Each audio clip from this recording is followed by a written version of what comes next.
Hi, everybody. Aftermarket revenue can represent 2 to 3 times the revenue of the initial sale of a product. Profit from aftermarket operations usually represents most, if not all, of the company profits, and it can be 4 times greater than that of equipment sales.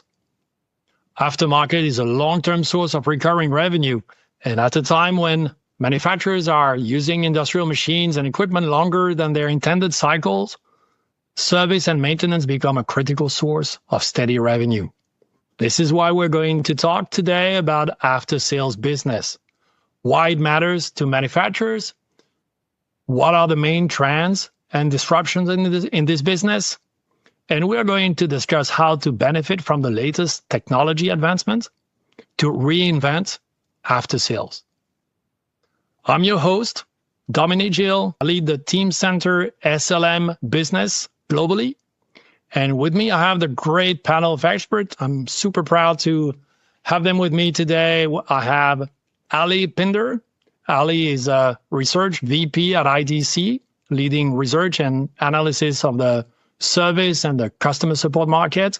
I also have Nanda Chitrala. Nanda is a senior director at leading industry and product strategy for the manufacturing market. And I have Ashish Dubey. Ashish is a business development consultant at Siemens Software in the R&D team developing Teamcenter SLM.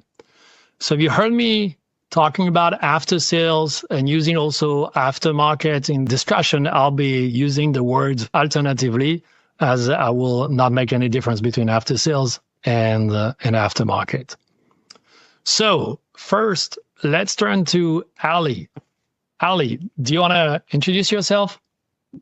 Yes, great. Thanks, Dominique. My name is Ali Pinder, once again, Research Vice President here at IDC. I lead our research when we look at the aftermarket and service lifecycle management, which broadly looks at ways in which organizations, often manufacturers, think about how they could differentiate their business through the act of maintaining, installing, and servicing the equipment and products that are sold into the field. Thank you very much. So there is no doubt in the audience that manufacturers' aftermarket organizations are becoming more and more strategic, right? You published a brief at the beginning of this year that is titled Aftermarket 2.0, the strategic engine for growth and customer success through servitization. And in this brief, you talked about an aftermarket shift going on. Could you summarize what this aftermarket shift is about?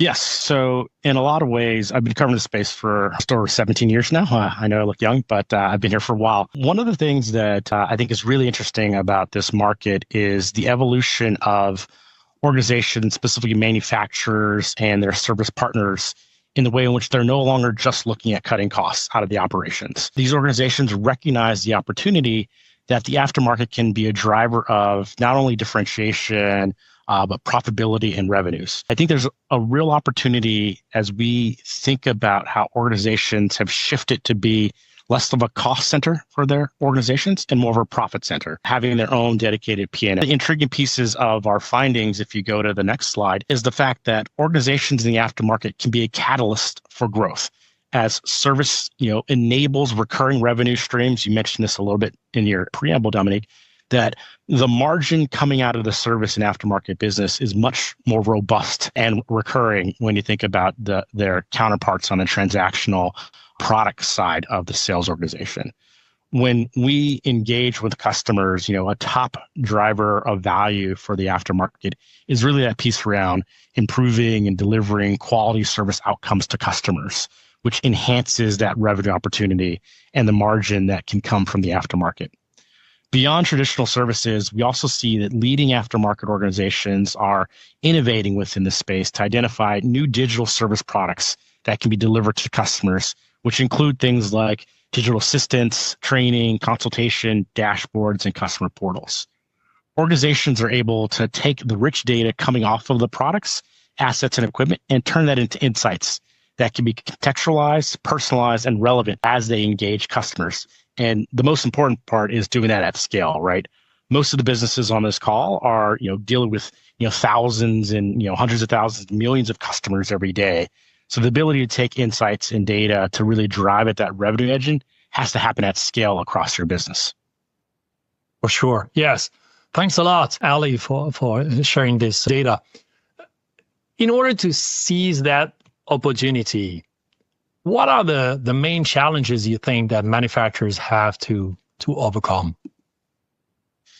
Yeah, that's not an easy question. I think you're throwing me the tough ones early, right? So, in our space in the aftermarket, there are a number of challenges that organizations find. And it's not only just the tried and true things from a decade ago where you just need to build a better product, build a better widget, a better piece of equipment. What we find manufacturers struggle with today is the fact that competition, the drive from the C-suite to drive revenue and margin growth, and then also the workforce challenges of innovating and differentiating as being key challenges.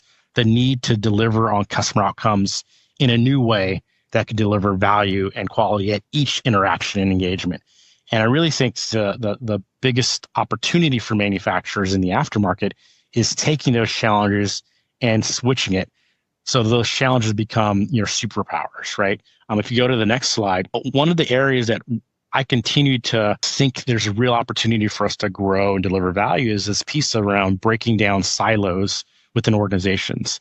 It's been a challenge for organizations for decades now that you've had functions within the business, within engineering, within supply chain, within sales, marketing, and service, and they don't often talk to each other. There's no interaction that allows for these businesses or these functions to really share data, provide access to the right insights, personalize these data points to be able to deliver the right set of answers to questions that are happening at the speed at which service is occurring. So what I like to call out a few areas in this slide is, the fact that, over 800 manufacturers and after service organizations really see their ability to take insights and do something different with it, to drive it innovation, to provide better insights for a wide variety of users within the business, to collaborate better. And all this, in my mind and within the data set, we find is that data can drive the right decisions, and AI is going to be critical to this shift, to this ability to break down the silos of organizations, to deliver a new set of answers to the questions that we've had. Too often, organizations still make decisions within silos or based on what has always been done in the past. I think, and all of our research is finding that insights have the ability to break down silos across business functions like engineering, manufacturing, sales, and service. And the insights can be contextualized around the answer and not just another data file. This automated data flow establishes a digital thread of insights that ensure recommendations are informed by data across the business, improving product quality, service delivery, and customer outcomes. Another challenge that especially we bring into the discussion when the concept of AI comes around is the talent shift and the skills gap that impacts many manufacturers. There just aren't enough human workers to deliver aftermarket service, especially as organizations look to grow and expand service opportunities. If you go to the slide right here that we just shared, I'm really excited about the opportunity around for business. And this slide highlights the fact that AI in our world within IDC is not about replacing humans. It's not about reducing headcount. That's a small slither of the data that you see from this slide. What's really exciting in my mind is the way in which AI is going to power a new set of skills. It's going to augment work. It's going to deliver the manufacturer and aftermarket service worker with the superpower that allows for them to be able to have the insights at the point of service and the point of need. And I really think the opportunity around AI is equipping the service workforce with the tools and the data and insights and information on demand to really be able to deliver a new set of value propositions to customers. No one wants to do more work just to do more work.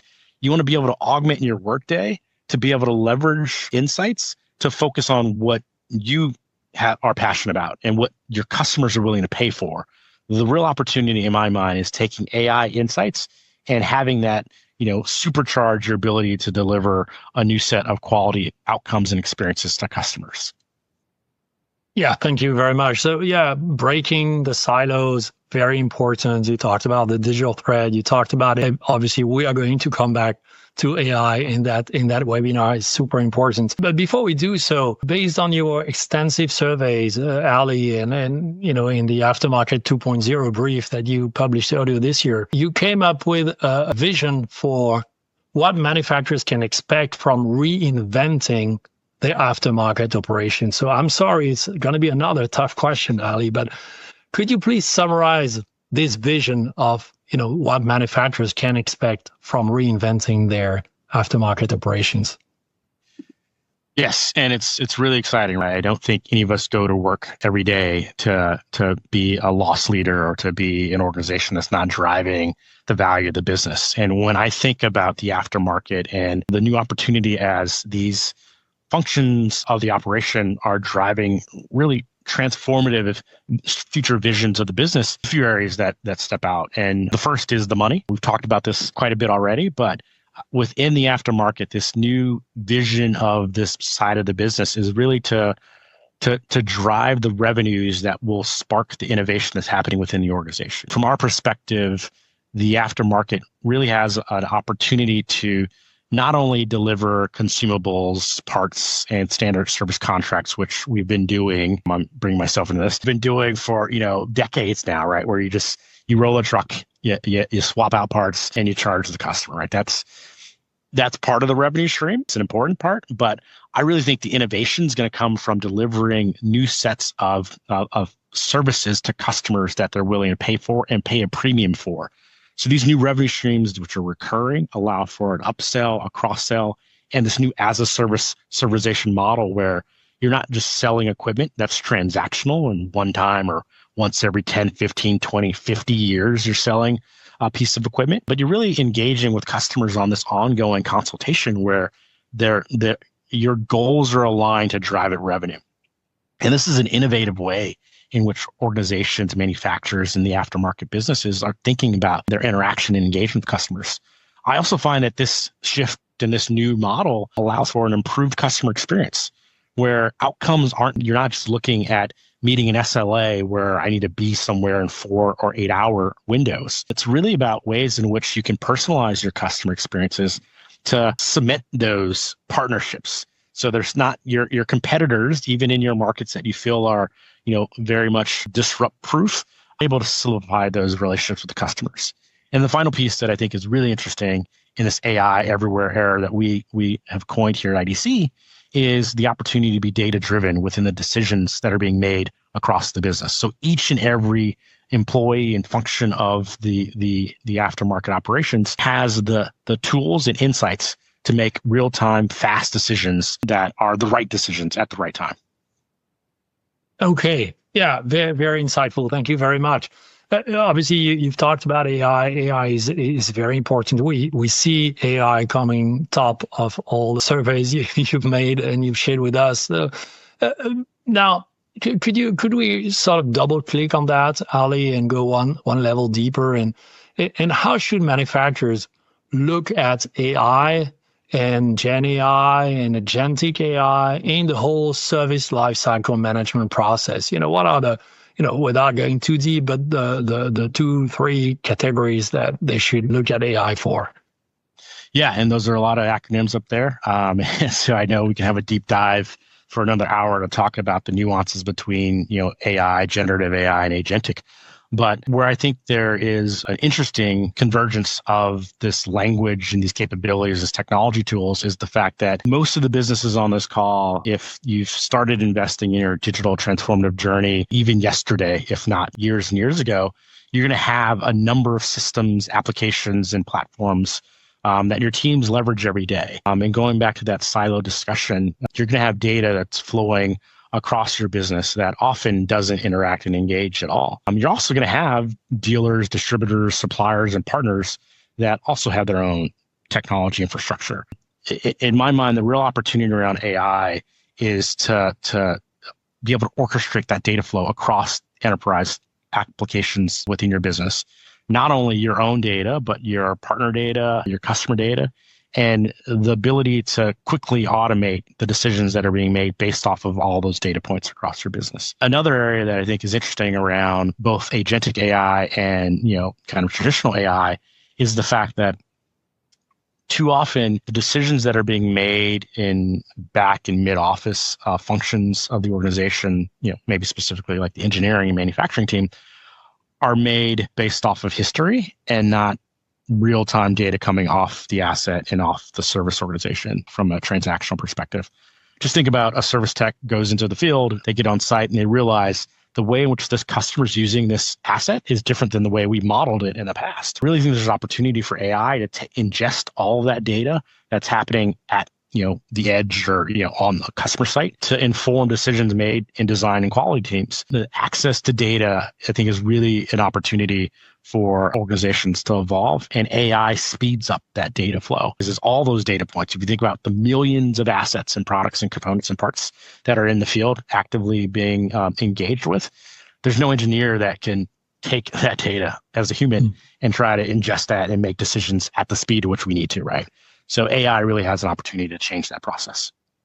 So if I understand correctly, so that's really AI to transform the customer experience. I mean, that's also AI to transform how engineers are going to be working the company. Yeah. Yes, all of the above. All of the above. Thank you very much.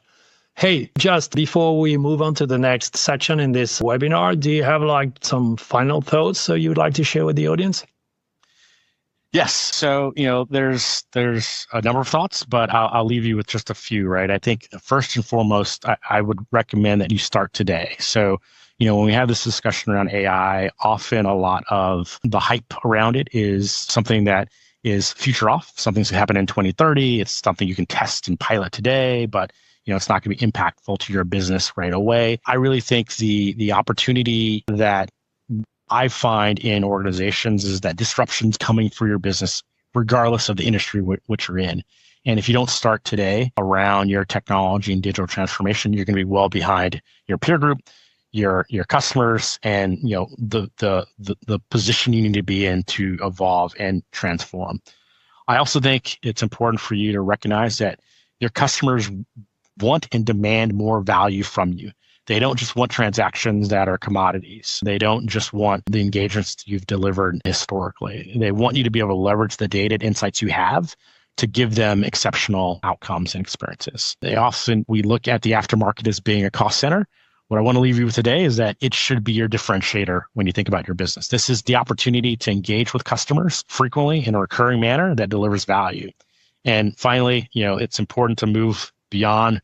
If you're going to start today, try to, as quickly as possible, move beyond the hype and the proof of concepts. Really find the near-term value propositions from the use cases and the way in which you're investing in AI, because that's going to be how you're going to differentiate your business. Well, thank you very much, Ali. So Ali has been talking about how it is important to break down data silos to enable collaboration between engineering, manufacturing, sales, and service teams to collaborate in real time and connect the different systems, typically PLM and CRM, to enable this. So been talking about the important to maintain data consistency throughout the digital thread, and also to improve service productivity, to mitigate the talent shortage. Said customers want more. And aftermarket should be a differentiator. So let's, before we move on to the next part of our webinar, let's have a look at a vision of how this could look like with a short demo. Teamcenter SLM for Salesforce.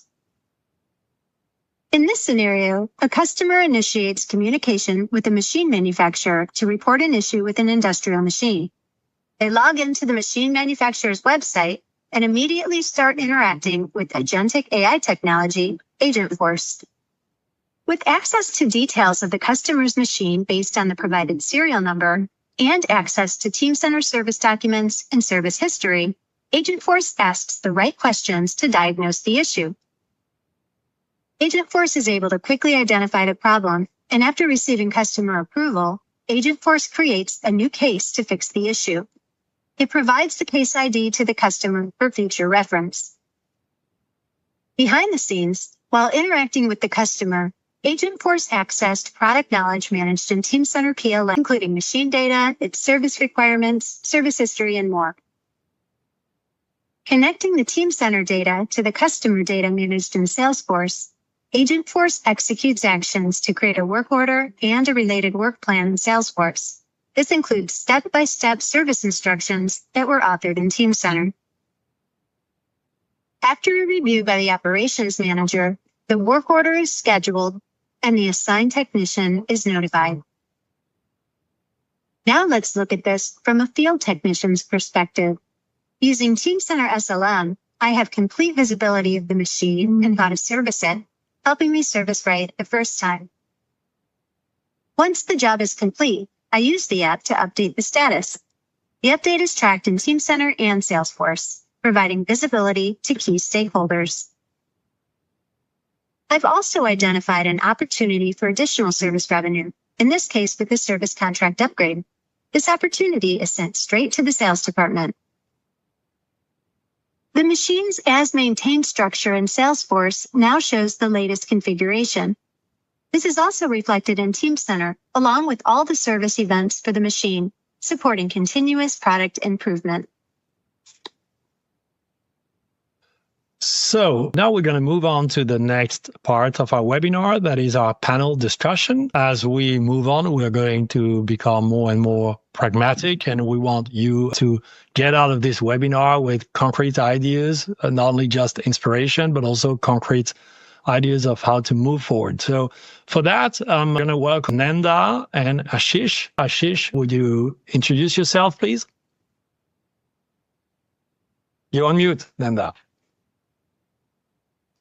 Yeah, thank you, Dom. Classic. Good morning, good afternoon, everyone. Force Industries product team on the manufacturing and auto side. Pleasure to be here. I'll let Ashish introduce, and then we'll go ahead and get started.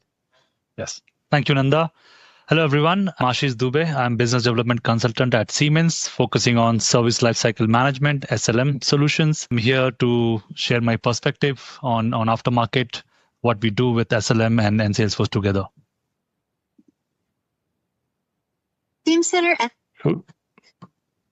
So let's start with the first topic of this panel, that is really the complementarity between PLM and CRM.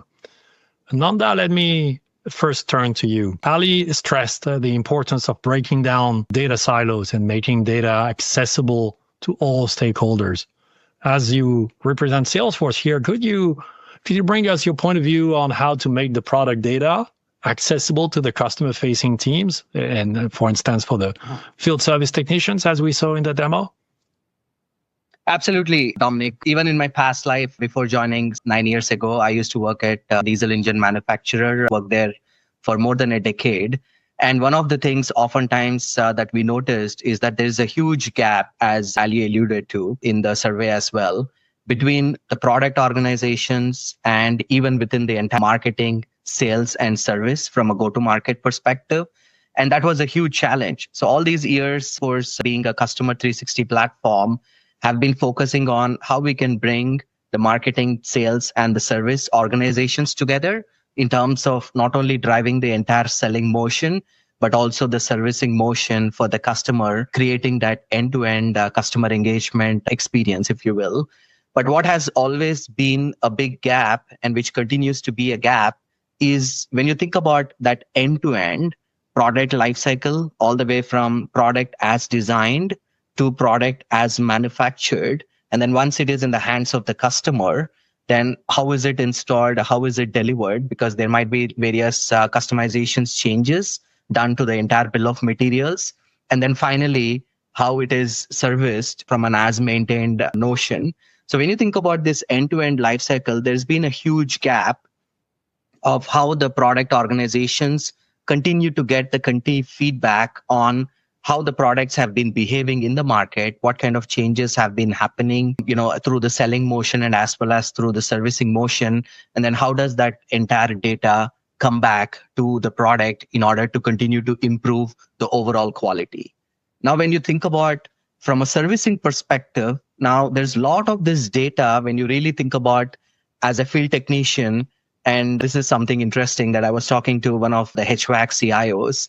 One of the things that he always used to call out is the number one challenge that they have is if their technician is on the roof trying to fix a condenser unit, one of the first things is, okay, how do I diagnose the issue and identify what's the root cause? The second thing is, okay, what does it take for the customer? Do they need to charge the customer, or is it covered under the warranties? And how do they actually go about quoting the customer? The third thing is the various parts that are needed to finish the job. Do they actually have all the right inventory? And then what if the parts that are required are obsoleted, or there is a new version of the part? How would a technician know about it? And then finally, what are the step-by-step instructions that are needed to execute the job? If you really think about all this data, or majority of the data actually resides in the likes of the Teamcenter, from a product 360 perspective, which oftentimes is not available for a technician or for a service agent. And that's exactly where I'm very excited to see how these worlds coming together and how we are able to empower our customer through the end-to-end life cycle and truly have the data flow through instantly, right, as a pane of glass for either a technician or a service agent to be effectively execute the job, drive the service excellence, but reduce the truck rolls as well. Nice. Okay. So how do you see the complementarity between CLM and PRM? Could you add to what Nanda just said? Yeah, laid out quite a bit of a great story there. I think about that HVAC manufacturer through the lens of a lot of the CRM data is held within that execution layer, not to mention, sales, marketing, and service. So you think about, how do we, market to a prospect? How do we sell to that prospect? And once we close that from a sales perspective, how do we continue that relationship with service? And oftentimes that may be done by the manufacturer. It could be done by the partners that are delivering the service outcomes for the manufacturer. So they own the customer experience. They own that execution layer. Often the PLM side is that back office team that has been working on that asset for a long period of time. And so the manufacturer may be different than the person or people delivering the service. And those systems adjacent, but not necessarily the same, right? So in my mind, the ability for these systems to complement each other is that it's taking different functions, organizations, personas within the business and bringing them together, bringing that data flow together. So there's one view of the asset and the customer, as opposed to these different silos or even different companies sometimes that are trying to mesh together to deliver a single view of what needs to happen. So in my mind, the asset data that's coming from design, quality, engineering, manufacturing should inform decisions being made, not just for that own business being the manufacturer, but anyone who's engaging with that customer. And those systems need to be able to communicate so that it's not a handoff as much as it's a single view of what needs to happen. I think that's how these systems can complement each other. The last piece that I'll mention is the opportunity for whoever's viewing, whichever stakeholder is using the data or looking at the data, has the language in their terms, right? You don't want a technician to be looking at a set of engineering files and not understanding what they need to be able to do. Complementary piece of this is making the data accessible and making the insights usable and actionable for the users. And these pieces needing to work together to be able to solve that problem, I think, is how they can complement each other. Right, absolutely. So thank you very much. Again, it's all about breaking the data silos. We've been talking, Ali, about the importance of the digital thread earlier. So I'd like to turn to Ashish now. Ashish, could you explain us what a digital thread is? And why is it important to have product data connected to the digital thread? And what is Teamcenter bringing in this area? Sure, Dominic. So I believe I'm hearing a lot about breaking the silos. So for me, the digital thread is something traceable and continuous flow of data, which connects every aspect of the product lifecycle, from the concept through design, through manufacturing, and most importantly, what Nanda touched base upon is service and beyond, right? So the goal here is to maintain a single source of truth. This gives all the stakeholders access to the consistent and up-to-date information, Without it, we will end up with silos, duplicate data, inefficiencies, and quality issues, right? That's what Ali mentioned as a challenge with the manufacturers today, right? So with Teamcenter, we are breaking these barriers. And for example, in service lifecycle management, we're starting with a dedicated service bill of material that is linked to engineering or design bill of material. On top of that, we are defining the spare parts. And from there, we can create a service plan, which is also connected digitally to a service bill of material, right? So these are all connected part of the digital thread itself. And then it supports realization of digital twin of the asset, which is again tied to the exact configuration and variant of the service bill of material. So because this is all part of the digital thread now, so any change that is happening on the design side, right, will automatically show all the impacted items and components, right? So this way, the teams can manage changes smoothly with Teamcenter's change management process and avoid costly rework later. So the example that Nanda gave at the start with the HVAC, right? Now the technician has access to all this rich, up-to-date information, when he's at the service station, when he has to maintain that asset. So that's what digital thread is for me. Thank you. So what we really just talked about is the value of combining together customer data and product data. Now let's move on to the next topic in this panel. That is, guess what? It's going to be AI. We definitely need to come back to that. So AI is a tectonic shift. Ali spoke about how manufacturers should look at AI. Then how is Salesforce looking at AI in the context of service and sales? Yeah, absolutely, Tope. No discussion without AI now these days, especially, from a technology perspective, the kind of transformation that it is bringing in. And Salesforce is in the forefront, driving a lot of enterprise agentic AI revolution, if I were to call it. Essentially, as you think of in the past, how we've kind of, transformed from being a predictive AI to generative AI, of having conversations, being able to drive a lot of information and recommendations. But then Salesforce has taken it one step forward from an agentic AI perspective in terms of how you can close loop with various automated actions, right, of what needs to be done from a next steps perspective.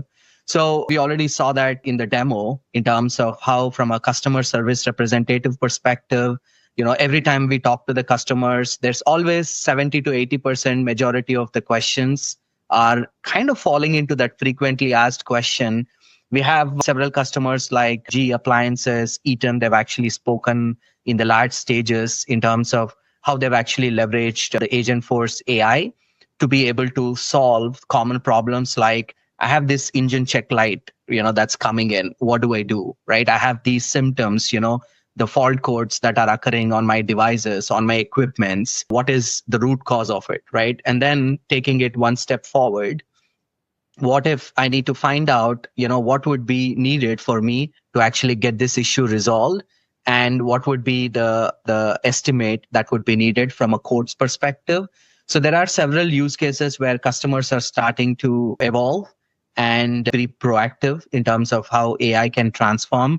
We Salesforce ourselves have been a customer Z, how we leverage, the Agentforce AI and transform all of our help.salesforce.com from a support perspective in terms of feeding all this information.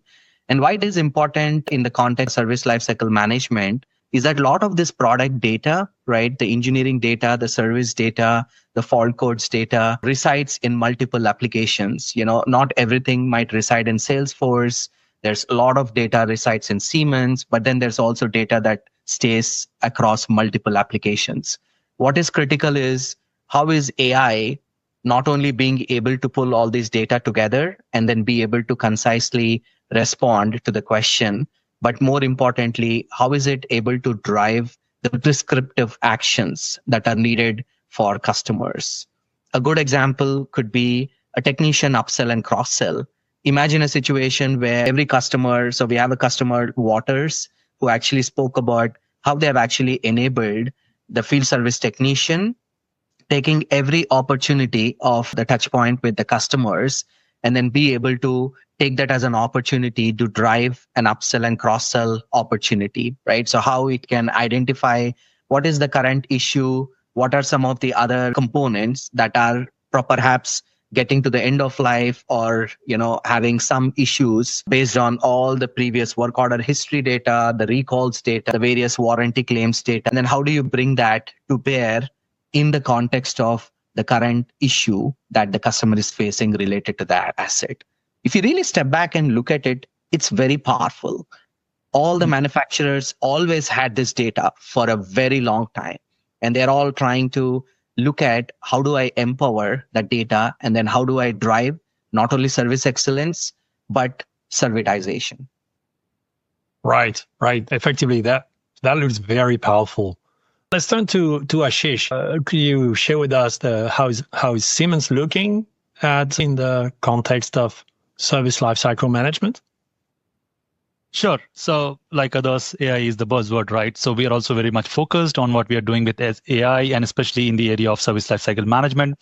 So typically we use generative AI to automatically recommend and generate service requirements from the product data. The product data that customers have in their system, our AI would be able to recommend and generate the newer service requirement. This would eliminate the need for manual research and reduce engineering time, let's say up to. Now, the another use is intelligent document processing, where AI can read all this digital data or the legacy documents that our customer already has and transform them into a structured service plan. This is beneficial for the customer, with larger volumes. We have been speaking to a lot of automotive customers. They have all these legacy documents with them in the maintenance manuals, the work instruction that is there in the PDFs, how they can realize and convert that into a service plan, right? So it helps them modernize that information and then connect it to the digital thread, right? So this capability is already available, this AI part that I mentioned, and it is available with the beta in Teamcenter Service Planner application. Also working on the asset onboarding in Salesforce. Here, the asset data in digital format can be fed into AI, and then that can generate the digital twin with the correct serial number and link that directly to the service bill of material, right? So that way, it also becomes part of the digital thread, and then from there, you can drive more accurate service for the customers. That also looked very, very powerful. Thank you very much. So now let's get practical. Let's say I'm a head of PLM or I'm a head of service at a manufacturing company, and I want to reinvent my service operations. So maybe let's start with you, Ashish. What are the top 3 use cases I should be looking at?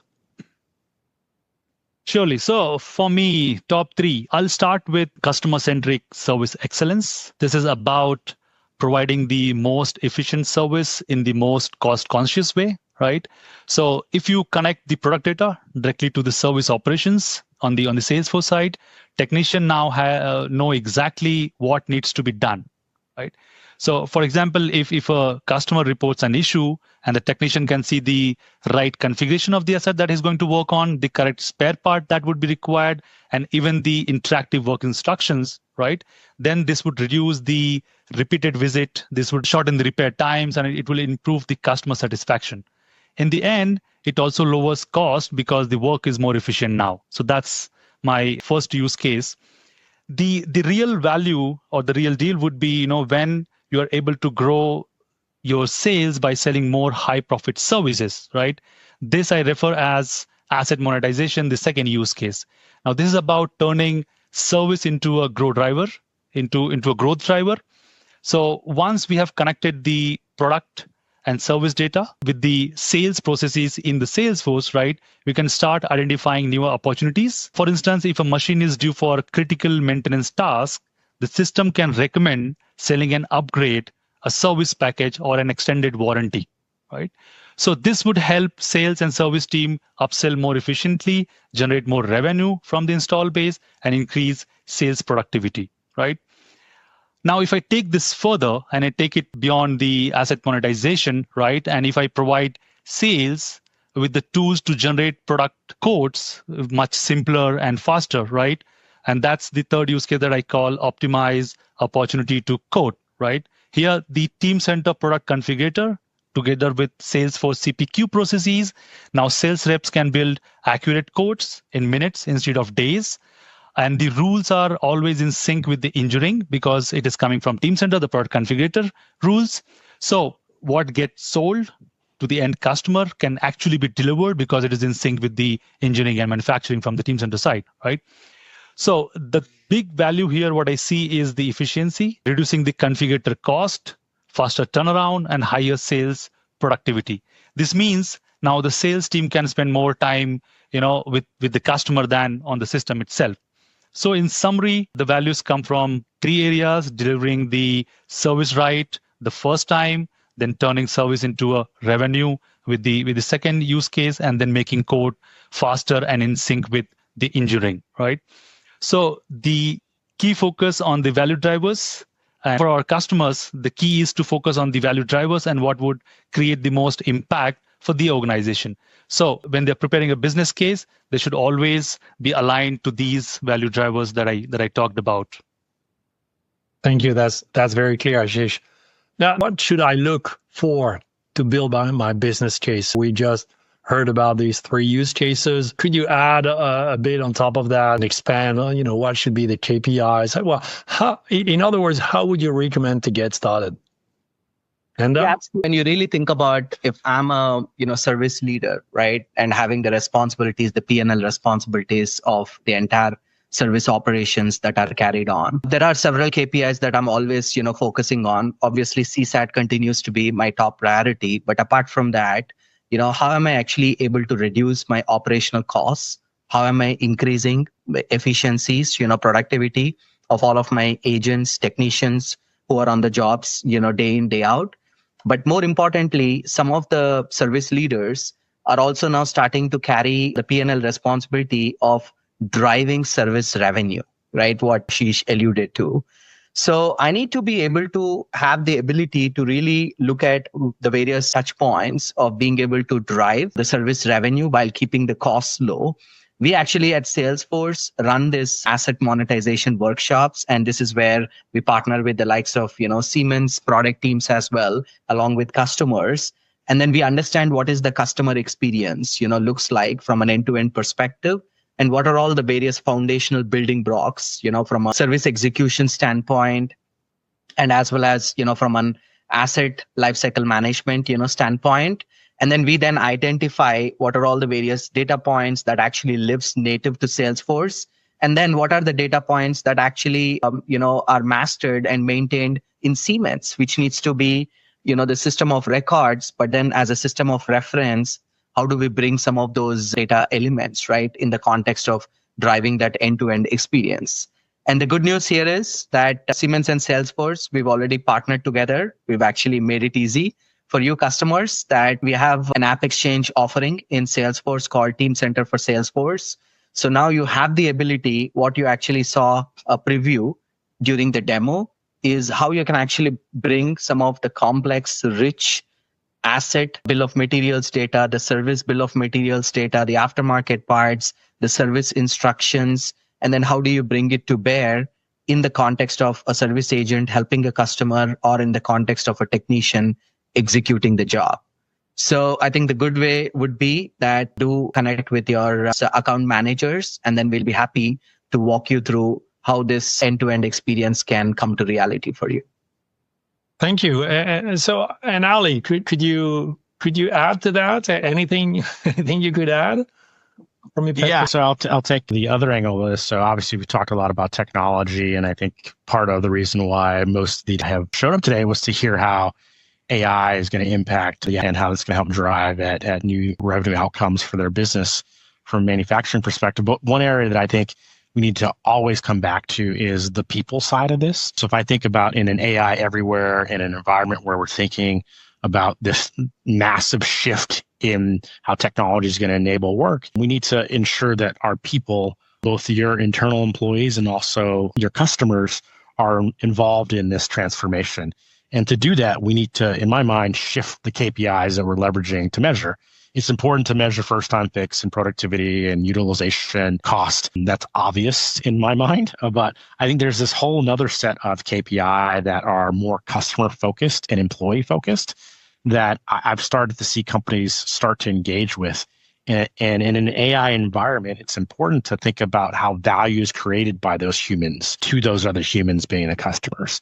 And so can we measure workforce engagement? Can we think about ways in which we're leveraging customer effort and that being improved? Can we think about ways in which the technologies we're investing in help to empower faster insights, right? So just speed to insights as opposed to mean time to resolution, and rethinking the way in which we value the people side of the business.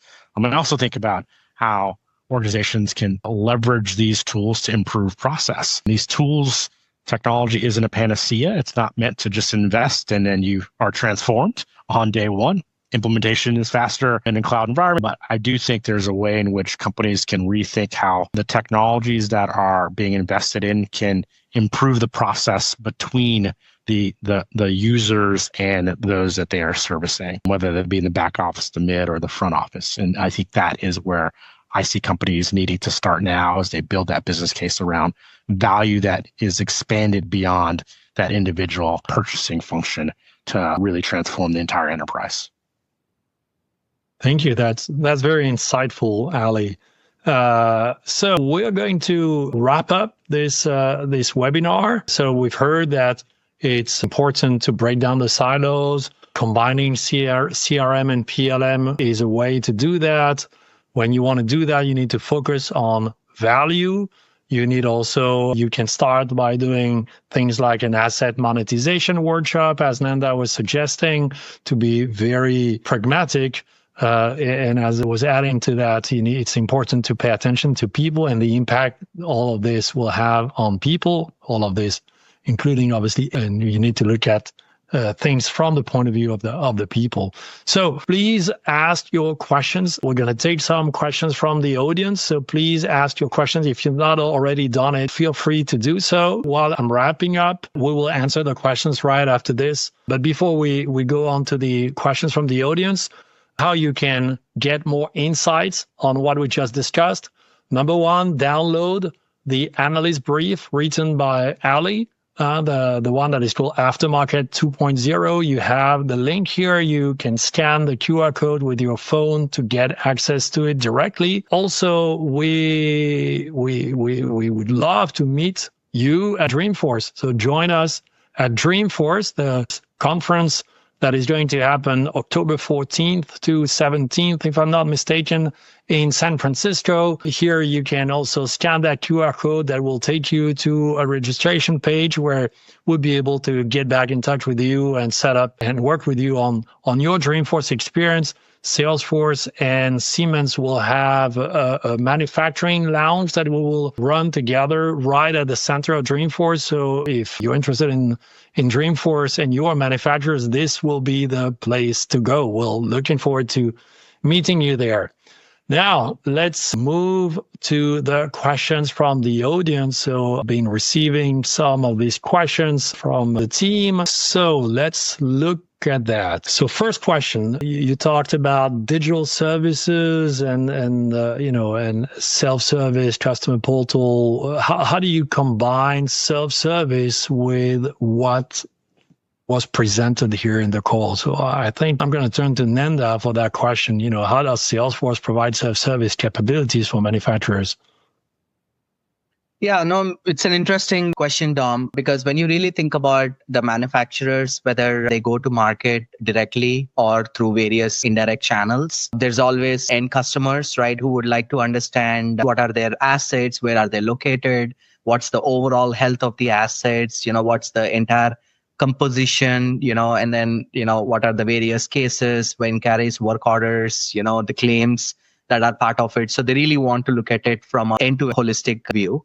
And same is the case with the partners, right? When you think about the various dealers, distributors, service providers, third-party installers, the contractors, you name it, they also would like to empower, really have all this data in their fingertips in order to effectively serve the customer. Sometimes this data is something that the partner ecosystem tend to maintain themselves. Sometimes they actually anticipate OEMs to offer that service for them. That either way, I think that's an important element of how do you drive the self-service aspect of it, all the way from looking at the asset data, looking at the service data, looking at the history of the service, what are the parts that are needed, the inventories, and so on and so forth.